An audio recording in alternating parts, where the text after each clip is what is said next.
In general, someone could do their best to not stand out, not need much, and to be there for others. This can mean that they will often monitor themselves to make sure that they behave in the right way.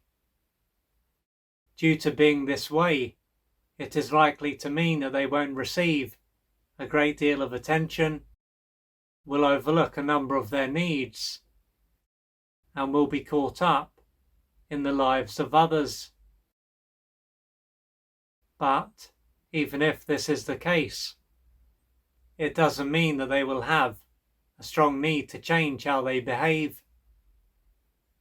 Based on how they behave, they are not going to have a very fulfilling life, and it will be as if they're merely here to make up the numbers. As a result of this, they could often feel very low and exhausted. Yet, as a big part of them will have a strong need to behave in this way, the part of them that is not happy with what is going on will typically be dominated and denied. Therefore, the part of them that freely wants to express themselves and truly live won't have much of an impact on their life. When they change their behaviour, as rare as this is likely to be, this is likely to be a time when they will feel deeply uncomfortable. For example, if they were to stand out and express a need that they usually deny, they could feel anxious and fearful and guilty and ashamed. They could expect to be criticised and rejected and abandoned. This could also be what they expect to take place if they no longer focus on other people's needs.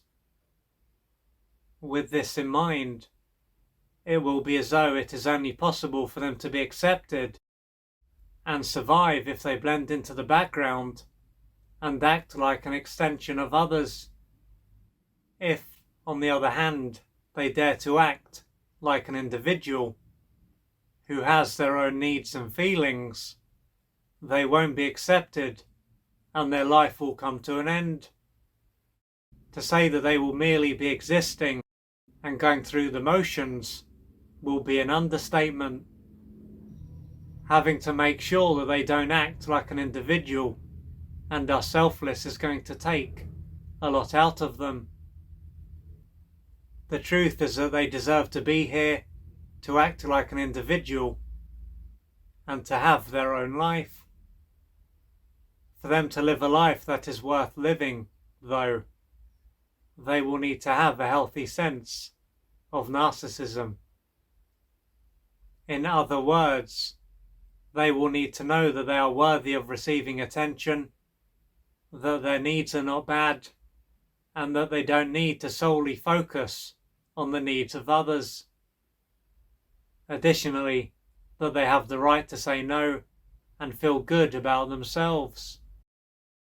As things stand, they are likely to believe that they only have two options. Either they deny their needs and stay in the background, or they act in a way that is very destructive. Without realizing it, then, they will believe that there is only something called unhealthy narcissism. So, if they don't act like a non-entity, they will act like they are the centre of the universe, have an overdeveloped sense of entitlement and importance, ignore the needs of others and walk over them, and expect too much from others. Thus, the guilt and shame that would arise if they were to change their behaviour, and what they fear will happen if they do, will be what is causing them to abandon themselves.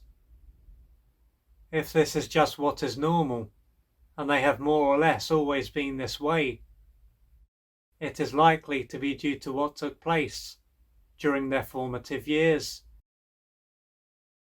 This is likely to have been a time when they had at least one parent who had an unhealthy sense of narcissism.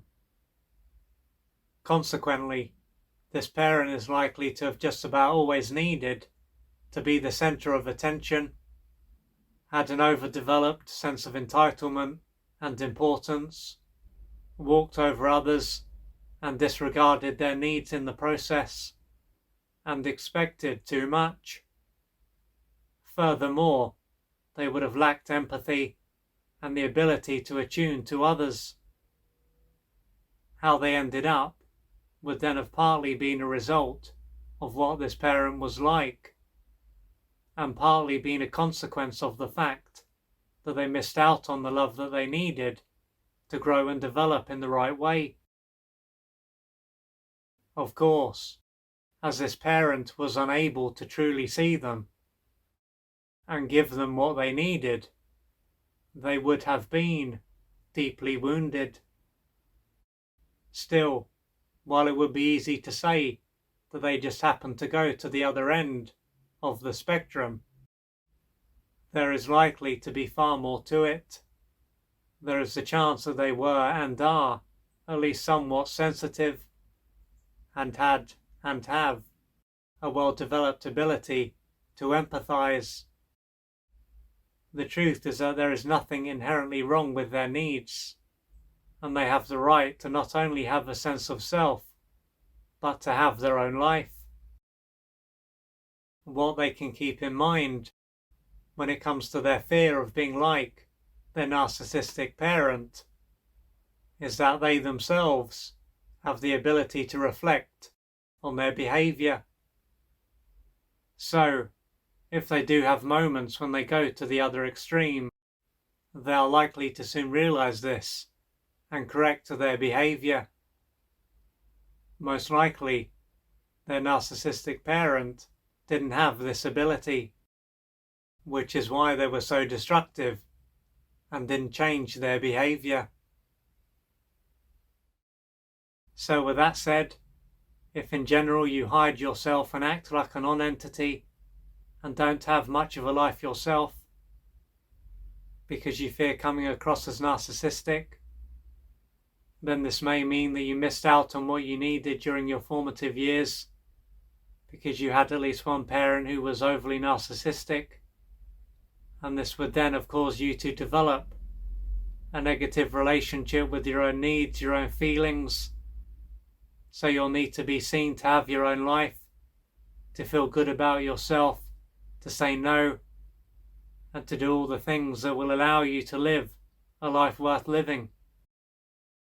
And as you have the ability to observe yourself, to be self-reflective, and you have self-awareness, then the chances of you behaving like this parent in general are very low.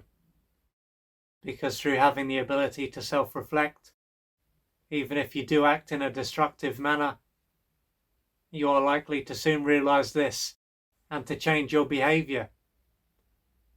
So there is nothing wrong with your needs, they are not bad, and there is nothing wrong with you having a healthy sense of narcissism, healthy pride, healthy sense of importance and entitlement, being able to say no, being able to focus, to be there for yourself as well as others. So if you can relate to this, you are likely to have beliefs to question and pain to work through. And to change your life, you may need to reach out for external support. But the main thing is that you do what you need to do and don't suffer in silence.